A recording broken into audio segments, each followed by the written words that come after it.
Hello, welcome everyone. Native reviewers channel visit చేసినందుకు thanks. ఇంకొక కొత్త వీడియోతో ఈరోజు మీ ముందుకు వచ్చేసాం.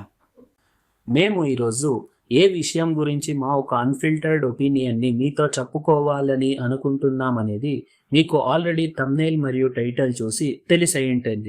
ఈరోజు మనం జూనియర్ ఎన్టీఆర్ మరియు హృతిక్ రోషన్ గారు నటించిన వార్ 2 గురించి మా ఒక అన్ఫిల్టర్డ్ ఒపీనియన్ని మీతో పాటు షేర్ చేసుకుంటున్నాం.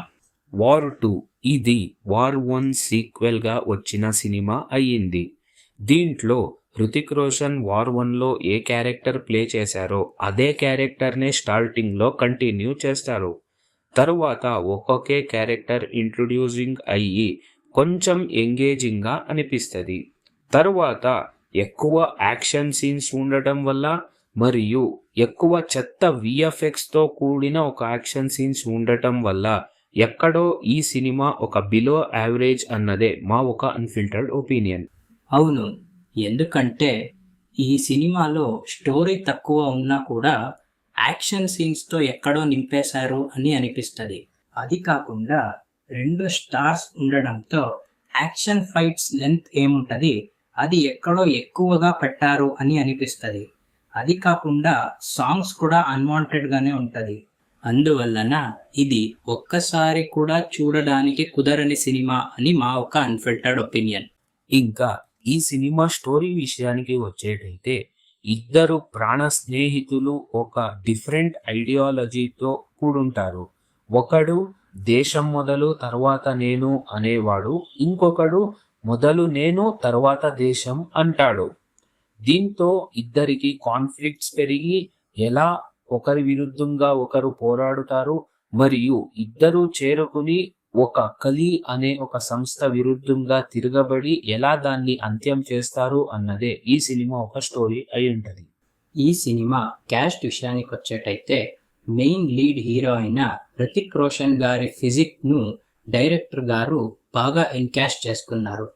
అది కాకుండా హృతిక్ రోషన్ గారు తమకిచ్చిన పాత్రని అంతగా కాకుండా ఎక్కడో కొద్దిగా జస్టిఫై చేశారు అన్నదే మా ఒక unfiltered opinion.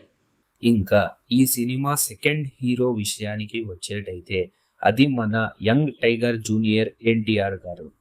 As usual junior NTR గారు తమకి ఇచ్చిన క్యారెక్టర్ని అదరగొట్టేశారు అనే చెప్పాలి. మనము ఈ సినిమాలో జూనియర్ ఎన్టీఆర్ గారి ప్రీవియస్ మూవీ అయిన జై లవాకుశ క్యారెక్టరైజేషన్ టైప్నే చూడొచ్చు.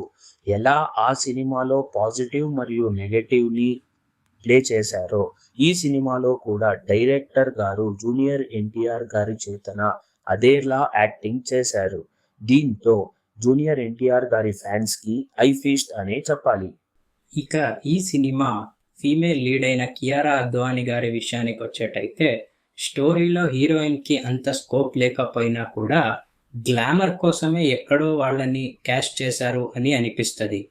అది తప్పితే ఫస్ట్ హాఫ్లో ఎక్కడో వాళ్ళకి స్కోప్ ఉంది అని అనిపించినా కూడా సెకండ్ హాఫ్కి ఆ బికినీ షాట్ కోసమే కియారా అద్వానీ గారిని క్యాస్ట్ చేశారు మరియు ఇంపోజ్ చేశారు అన్నదే మా ఒక అన్ఫిల్టర్డ్ ఒపీనియన్. ఇంకా ఈ సినిమా వేరే క్యారెక్టర్స్లో ప్లే చేసిన అనిల్ కపూర్, అశుతోష్ రాణా మరియు ఇతరులు తమకి ఇచ్చిన క్యారెక్టర్ని జస్టిఫై చేశారు. స్టోరీలో అంత స్కోప్ లేకపోయినా కూడా వాళ్ళకి ఇచ్చిన క్యారెక్టర్స్కి జస్టిఫికేషన్ ఇచ్చారు. ఇక ఈ సినిమా మ్యూజిక్ విషయానికి వచ్చేటైతే బీజిఎం సినిమాలో బాగున్నా కూడా సాంగ్స్ స్టోరీకి అన్వాంటెడ్ అని అనిపిస్తుంది.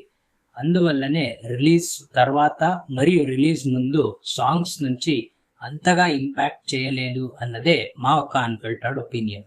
ఇంకా ఈ సినిమా యాక్షన్ విషయానికి వచ్చేటైతే మేము అప్పుడే చెప్పినట్టుగానే ఎక్కడో ఇద్దరు స్టార్ క్యాస్ట్ ఉండటం వలన ఎక్కువ యాక్షన్ సీన్స్ వాళ్ళిద్దరి మధ్యలో ఉండాలి అని చెప్పి ఎక్కువ లెంతీ యాక్షన్ ఎపిసోడ్స్ పెట్టారు.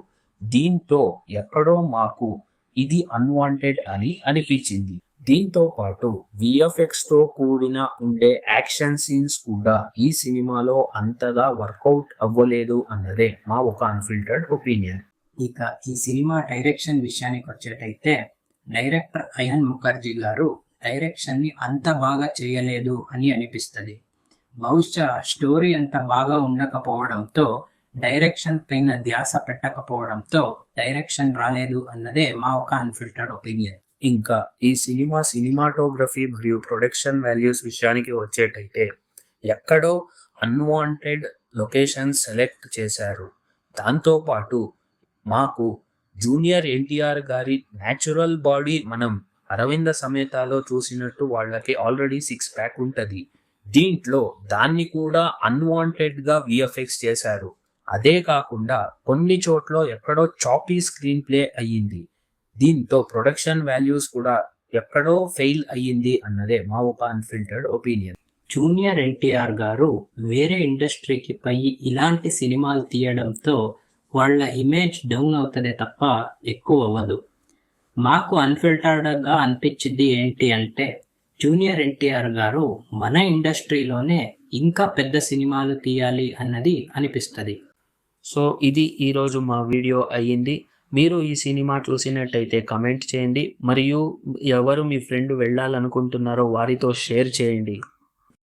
మా ఈ ఒక అన్ఫిల్టర్డ్ ఒపీనియన్స్ మీకు నచ్చినట్టయితే దయచేసి కమెంట్ చేయండి, మరియు లైక్, షేర్, సబ్స్క్రైబ్ చేసుకోండి. లాస్ట్లో బెల్ కొట్టేది మాత్రం మర్చిపోకండి.